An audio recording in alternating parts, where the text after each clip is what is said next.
ARY کے ساتھ میرا 21 سال کا شاندار اور یادگار سفر اپنے اختتام کو پہنچا۔ میں نے بہت بھاری دل اور بڑی نم آنکھوں کے ساتھ اپنا استعفیٰ سلمان اقبال صاحب اور ARY کی مینجمنٹ کو بھجوا دیا ہے، اور اس استعفے کی وجوہات تھوڑی دیر میں آگے چل کر اس ویڈیو میں بتاتا ہوں۔ لیکن ARY کے ساتھ گزارے ہوئے یہ 21 سال میری زندگی کے بھرپور سال تھے۔ میں نے اپنی جوانی کے 21 سال ARY کے نام کیے، اور بدلے میں ARY نے بھی مجھے بہت مان، بہت عزت اور بہت پیار دیا۔ فیصل آباد کے ایک چھوٹے سے گاؤں سے اٹھ کر آنے والے اقرار الحسن کو اس پلیٹ فارم کی وجہ سے ساری دنیا میں پہچانا گیا۔ دنیا کے جس بھی کونے میں پاکستانی ہیں یا اردو بولنے اور سمجھنے والے لوگ ہیں، وہاں اس نام کو شناخت ملی، اور یہ صرف ARY کی وجہ سے ممکن ہوا۔ 2005 میں ARY کے لاہور بیورو میں لائن میں لگ کر آڈیشن دینے سے لے کر کل ARY سے استعفیٰ دینے تک ان 21 سالوں کی انگنت کہانیاں ہیں، بے شمار یادیں ہیں اور بہت سی باتیں ہیں۔ کتنے موسم بدلے، کیسے کیسے حالات آئے، کتنے اتار چڑھاؤ، کیسے کیسے نشیب و فراز۔ ان 21 سالوں میں پاکستان کی سیاستوں اور حکومتوں کے ساتھ ساتھ میری اپنی زندگی میں بھی بہت کچھ تبدیل ہوا۔ میں نے اس ادارے میں ایک رپورٹر، ایک نیوز اینکر اور ایک پروگرام اینکر کے طور پر بہت کچھ دیکھا، بہت کچھ سیکھا۔ مشرف کا مارشل لا، آصف علی زرداری کی حکومت، نواز شریف کی حکمرانی اور عمران خان کا عروج، کیسے کیسے تاریخ ساز لمحے، واقع اور سانحے کور کیے۔ لال مسجد کا آپریشن، مشرف کے خلاف وکلا تحریک، عمران خان کا دھرنا، APS کا سانحہ، ایک طویل فہرست ہے۔ اسی پلیٹ فارم سے برما پہنچ کر مسلمانوں کی داد رسی کی، شام کے جنگ کے حالات پاکستان کے لوگوں تک پہنچائے، ترکی کے زلزلے کی کوریج کی اور وہاں بھی لوگوں کی مدد کی۔ پسماندہ ترین گاؤں کے انسان کو برطانیہ سے لے کر کینیڈا تک پارلیمنٹ میں خطاب کا موقع ملا۔ ٹاٹ والے اسکول میں پڑھنے والے نے آکسفورڈ اور کیمبرج یونیورسٹی میں لیکچر دیے۔ یعنی ایک مڈل کلاس بلکہ غریب گھرانے سے آنے والا انسان اپنی زندگی میں جو کچھ سوچ سکتا ہے اس سے بڑھ کر حاصل کیا۔ اور اگر میری زندگی میں ARY نہ ہوتا تو شاید یہ سب ممکن نہیں ہوتا۔ پروگرام سریام کا ذکر آج کے اس ویلاگ میں اس لیے نہیں کر رہا کہ اس کے لیے 1-2 دن میں ایک الگ پورا ویلاگ کروں گا، اس لیے کہ پروگرام سریام کی صورت میں ایک مکمل اور پورے عہد کا خاتمہ ہو رہا ہے۔ ابھی ARY کے ساتھ گزرے ہوئے ماہ و سال کا ذکر کرتے ہیں۔ میں 20-21 سال کا تھا جب 6th ایئر کے پیپر دے رہا تھا، اور ARY نے کراچی اور لاہور میں اوپن ڈے آڈیشنز کا اعلان کیا، یعنی کوئی بھی آ کے نیوز کاسٹر کے لیے آڈیشن دے سکتا تھا۔ ہم بھی پہنچے، ہزاروں لوگوں کے ساتھ لائنوں میں لگ کر آڈیشن دیا۔ رات گئے آڈیشن کی باری آئی، اور 4-5 ہزار لوگوں میں سے مجھے ان 17 لوگوں میں سے سلیکٹ کر لیا گیا جنہیں فائنل آڈیشن اور انٹرویو کے لیے بلایا گیا تھا۔ اور پھر ان 17 لوگوں میں سے 2 لوگوں کو بطور نیوز کاسٹر فائنل کیا گیا، ہائر کر لیا گیا، ایک میں اور ایک ملک کی معروف اینکر عائشہ بخش صاحبہ۔ نہ کوئی پرچی، نہ کوئی سفارش، نہ کسی کا ریفرنس۔ گاؤں کے امام مسجد کے بیٹے کے پاس ARY جیسے ادارے میں چلانے کے لیے سفارش ہو بھی کہاں سے سکتی تھی۔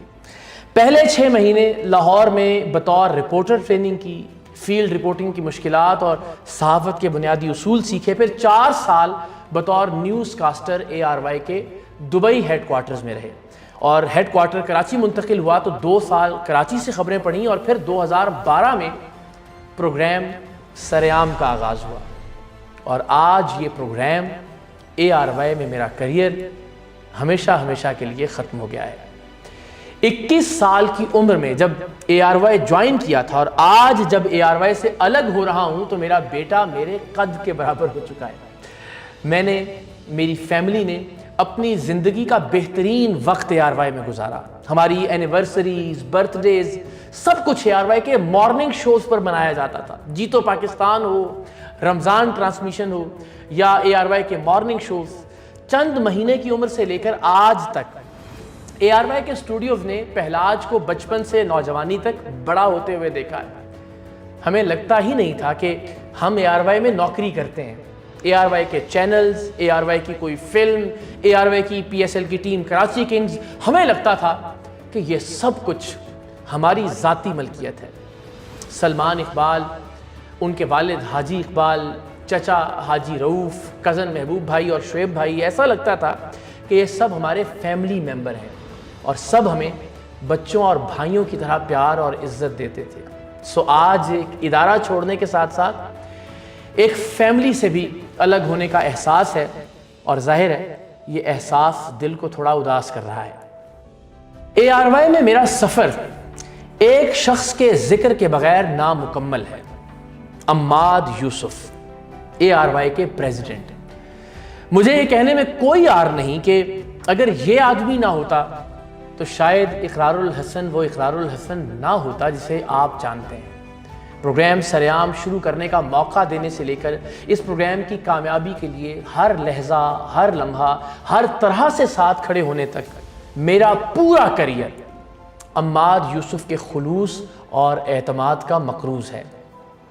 وسیم بادامی کے ذکر کے بغیر ARY کے ساتھ گزارے ہوئے میرے 21 سال کی کہانی بھلا کیسے مکمل ہو سکتی ہے؟ میرا بھائیوں جیسا دوست اور دوستوں جیسا بھائی، محنتی اور محنتی۔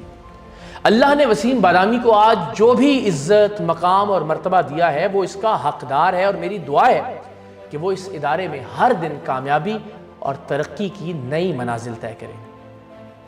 وسیم بادامی اور میری دوستی کی کہانی ایک اور انسان کے ذکر کے بغیر نامکمل ہے، اور وہ ہے ہمارا مرحوم دوست راجہ مطلوب۔ راجہ صاحب کا کبھی ARY سے ڈائریکٹلی براہ راست کوئی تعلق نہیں رہا، لیکن ARY کے مالکان سے لے کر مینجمنٹ تک اور مینجمنٹ سے لے کر ملازمین تک سب کے سب لوگ راجہ صاحب کے دل دادا تھے۔ آج ARY چھوڑتے ہوئے جو شخص مجھے سب سے زیادہ یاد آ رہا ہے وہ راجہ مطلوب ہے۔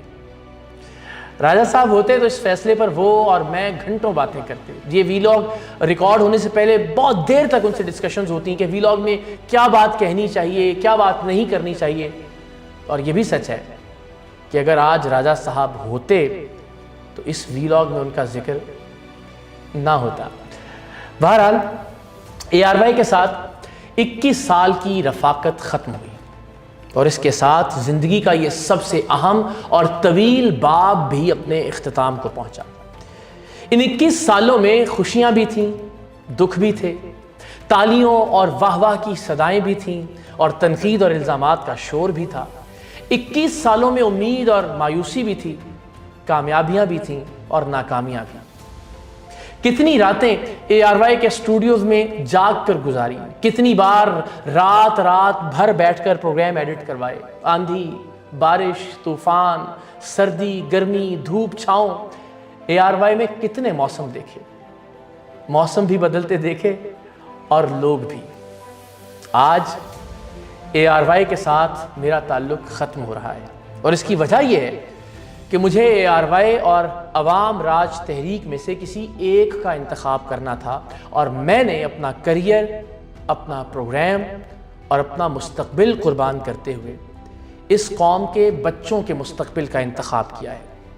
اللہ جانتا ہے کہ آج کی تاریخ میں مجھے نہیں معلوم کہ اب میرا گھر کیسے چلے گا، کیونکہ ہم مڈل کلاس سے اٹھنے والے سیلف میڈ لوگوں کی زندگی ضرورتیں اور خواہشیں پوری کرنے میں اتنی مگن ہو جاتی ہے کہ سیونگز کبھی ہو ہی نہیں پاتی۔